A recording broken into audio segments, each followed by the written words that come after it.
अब हरियाणा के भूगोल ज्योग्राफी के बारे में देख लेते हैं। हरियाणा में ऊपर की तरफ शिवालिक है। शिवालिक सबसे युवा हिमालयी श्रेणी है, उत्तर पूर्वी हिस्से में है हरियाणा के।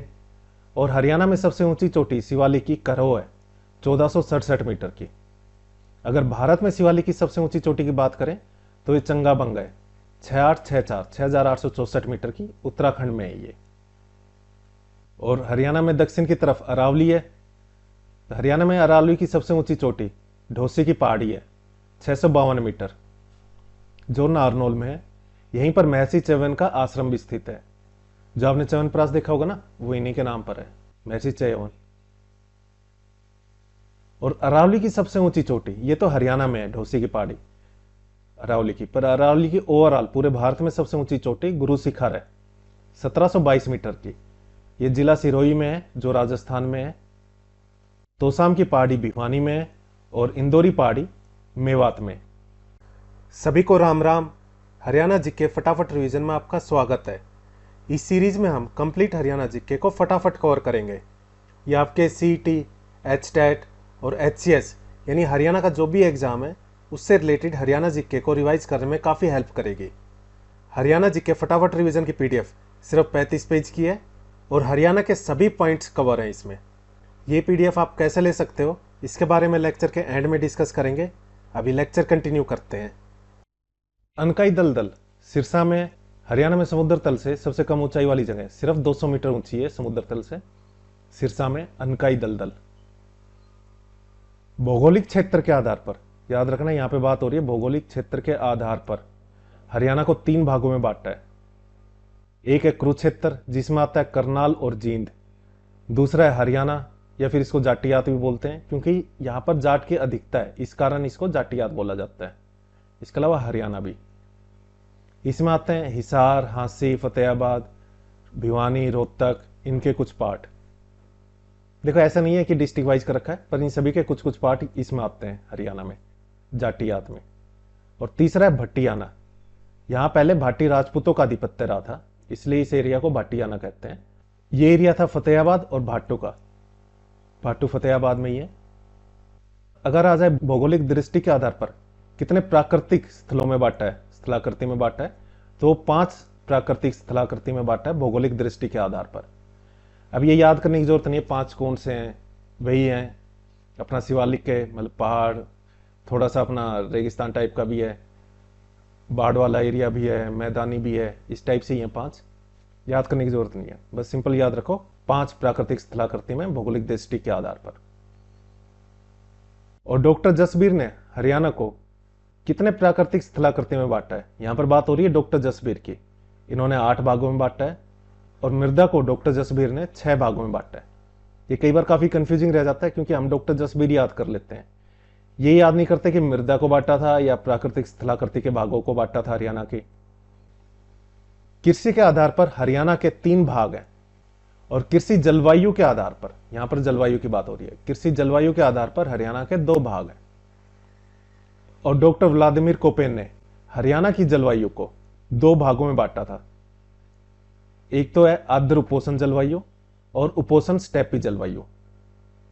पश्चिमी विक्षोभ, जिसको वेस्टर्न डिस्टर्बेंस भी कहते हैं, इसको हरियाणा में महावत कहा जाता है। जो आपकी सर्दियों के बाद जो बारिश आती है ना, जनवरी एंड में या फरवरी की स्टार्टिंग में, वो वेस्टर्न डिस्टर्बेंस की वजह से ही आती है। हरियाणा में 3 ऋतुएं पाई जाती हैं, ग्रीष्म, वर्षा और शीत ऋतु। ग्रीष्म ऋतु रहती है हमारे यहाँ मध्य मार्च से लेकर जून तक और 35 डिग्री औसत तापमान रहता है। वर्षा ऋतु इसके बाद स्टार्ट होती है जुलाई से मध्य सितंबर तक, औसत वर्षा होती है 45 सेंटीमीटर की। और शीत ऋतु मध्य सितंबर से लेकर मार्च तक और 12 डिग्री सेल्सियस उस टाइम से औसत तापमान होता है। सर्दियों में तो होता है 12 डिग्री सेल्सियस औसत तापमान और गर्मियों में होता है 35 डिग्री सेल्सियस। हरियाणा में सबसे अधिक वर्षा वाला एरिया उत्तर पूर्वी है। हरियाणा के उत्तर पूर्वी हिस्से में सबसे ज्यादा बारिश होती है और सबसे ज्यादा वर्षा वाला जिला, सबसे अधिक वर्षा वाला अंबाला है। और अगर बात कर दे किसी एक एरिया में किसमें सबसे ज्यादा बारिश होती है, तो वो छछरौली है, यमुनानगर का। हरियाणा का चेरापूंजी भी कहते हैं, सबसे अधिक वर्षा वाला एरिया। पर जिले की बात करें तो वो अंबाला। अगर हरियाणा के हिस्से की बात करें तो उत्तर पूर्वी हिस्से में। और सबसे कम वर्षा दक्षिण पश्चिमी हिस्से में होती है। और हरियाणा का सबसे कम वर्षा वाला जिला सिरसा है। और बात आ जाए किसी एक एरिया में सबसे कम वर्षा कहां पर होती है, लोहारू में। लोहारू भिवानी में है।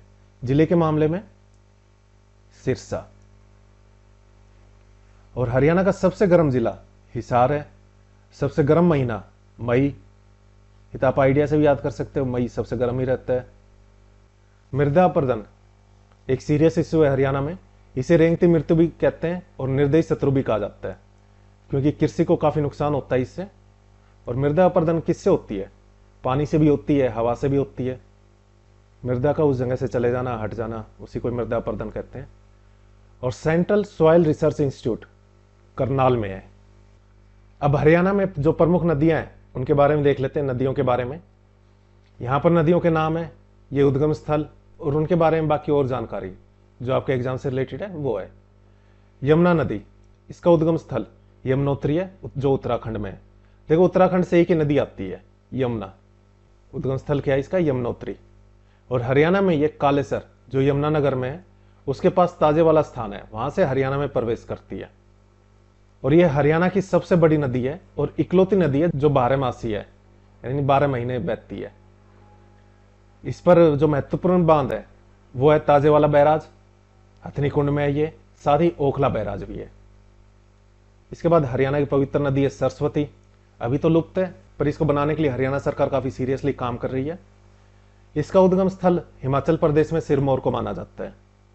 इसकी जो सहायक नदियां हैं वो मानी जाती है मारकंडा और टांगरी। ऋग्वेद में ये सबसे पवित्र नदी मानी गई थी। ये भी क्वेश्चन कई बार आया हुआ है, ऋग्वेद में सबसे पवित्र नदी सरस्वती मानी गई है। हरियाणा में ये यमुनानगर में आदिबद्री है, वहां से ये हरियाणा में प्रवेश करती है। नेक्स्ट इंपोर्टेंट नदी है मारकंडा। इसका प्राचीन नाम अरुणा था। ये हिमाचल प्रदेश के धरतीघर नामक जो शिवालिक पहाड़ियां वहां से इसका उद्गम स्थल है। और यह हरियाणा में अंबाला से प्रवेश करती है। टांगड़ी इसकी सहायक नदी है।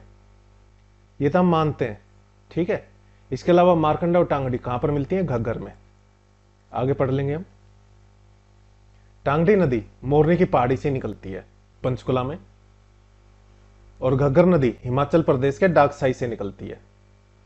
और हरियाणा में ये जो पंचकुला में कालका है वहां पर सिरमौर की पहाड़ियों से हरियाणा में प्रवेश करती है। इसकी सहायक नदी है मारकंडा, झाझरा और कौशल्या। कि मारकंडा में टांगड़ी पहले मिल जाती है, उसके बाद मारकंडा घग्गर में मिलती है। सरस्वती नदी के लिए हम इसलिए कहते हैं क्योंकि हम ये मानते हैं सरस्वती नदी अभी तो है नहीं। इस पर जो महत्वपूर्ण बांध है वो है कौशल्या, दगराना, धामला, दीवानवाला और ओट्टू बैराज। ओट्टू बैराज कहां पर है, सिरसा में।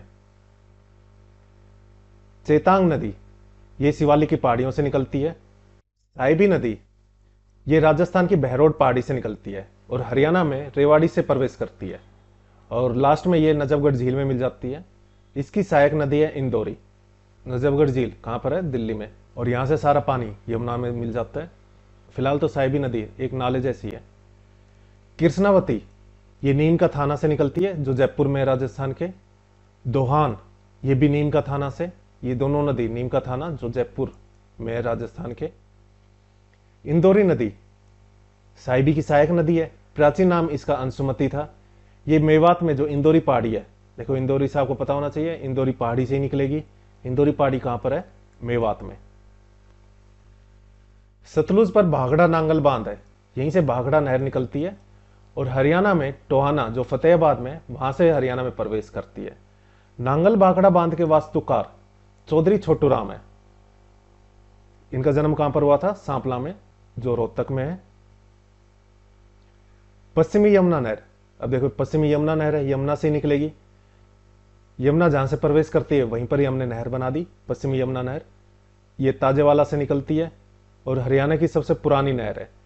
इसके अलावा एक पूर्वी यमुना नहर भी है जो यूपी की तरफ जाती है। पश्चिमी यमुना नहर हरियाणा की तरफ, देखो बीच में से यमुना जाती है, इधर जाने वाली पूर्वी यमुना नहर, इधर पश्चिमी यमुना नहर। गुरुग्राम नहर यमुना नदी के ओखला बैराज से निकलती है। अब ये कुछ सिंचाई योजना है वो देख लेते हैं। जोई सिंचाई योजना जो भिवानी के ऊंचे क्षेत्र हैं वहां पर सिंचाई की सुविधा प्रदान करने के लिए बनाई गई है। और लोहारू सिंचाई योजना, इसे इंदिरा गांधी नहर भी कहा जाता है। इसकी लंबाई 225 किलोमीटर की है और यह भी भिवानी में सिंचाई सुविधा प्रदान करने के लिए बनाई गई थी। यह हरियाणा की सबसे लंबी नहर है, इंदिरा गांधी नहर या लोहारू सिंचाई योजना। भिवानी उत्थापक सिंचाई योजना, इसमें आती वीरेंद्र नारायण चक्रवर्ती नहर, यह भी भिवानी में सिंचाई सुविधा उपलब्ध करने के लिए बनाई गई है। और महेंद्रगढ़ में सिंचाई की सुविधा के लिए जवाहर नहर बनाई गई है। नरवाना सिंचाई योजना, ये जींद के लिए है। हमारे यहां पर एक काफी महत्वपूर्ण राजनीतिक इश्यू है, SYL, सतलुज यमुना लिंक नहर।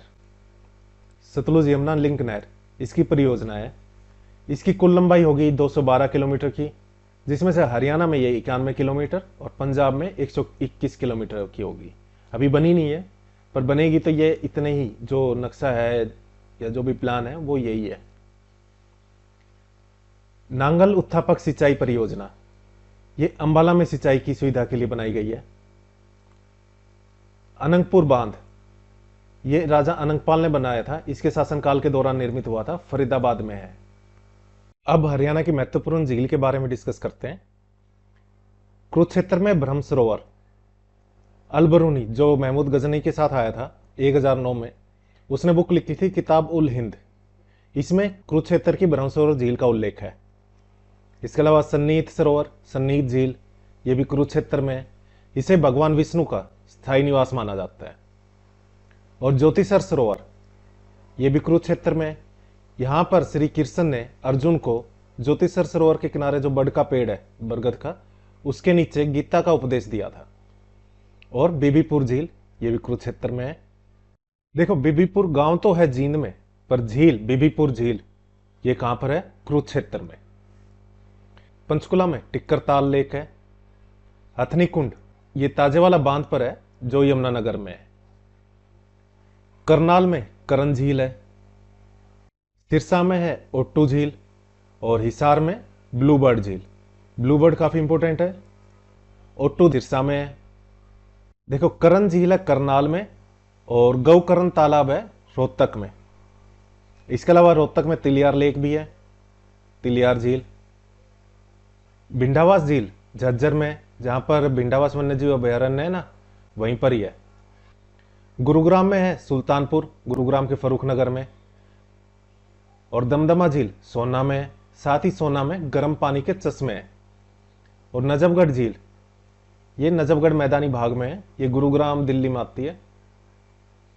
बडखल झील फरीदाबाद में है। और मेवात में है खलीलपुर, कोटला, चंदेली और उजीना। हरियाणा की वेटलैंड रिपोर्ट आई थी 2024 में, उसको देख लेते हैं। हरियाणा में 42,478 हेक्टेयर वेटलैंड का है। हरियाणा का जो वेटलैंड क्षेत्र है ये पूरे जंगल का 3.33% है। और अधिकतम आर्द्र भूमि वाला क्षेत्र यमुनानगर में 4,893 हेक्टेयर का। क्योंकि यहाँ पे यमुना नदी है, तो बारहमासी नदी है, तो आर्द्र भूमि एरिया कहाँ पर है? यमुनानगर में। और सबसे कम न्यूनतम आर्द्र भूमि क्षेत्र महेंद्रगढ़ और रेवाड़ी है। राज्य में सर्वाधिक शुष्क भूमि वाला जिला महेंद्रगढ़ है और सर्वाधिक अर्ध शुष्क वाला जिला है हिसार। देखो, सर्वाधिक शुष्क में महेंद्रगढ़, अर्ध शुष्क में हिसार। और सबसे ज्यादा आर्द्रता वाला जिला पंचकुला है और सर्वाधिक जलाक्रांत वाला जिला है झज्जर, भिंडावास झील की वजह से। रामसर सूची में हरियाणा के 2 स्थान शामिल है, भिंडावास वन्यजीव अभयारण्य, वहीं पर ही भिंडावास झील है, और गुरुग्राम का सुल्तानपुर राष्ट्रीय उद्यान, क्योंकि यहां पर सुल्तानपुर लेक है। इस लेक्चर में इतना ही। अगर आपको लेक्चर अच्छा लगा हो तो लाइक, शेयर और सब्सक्राइब करें।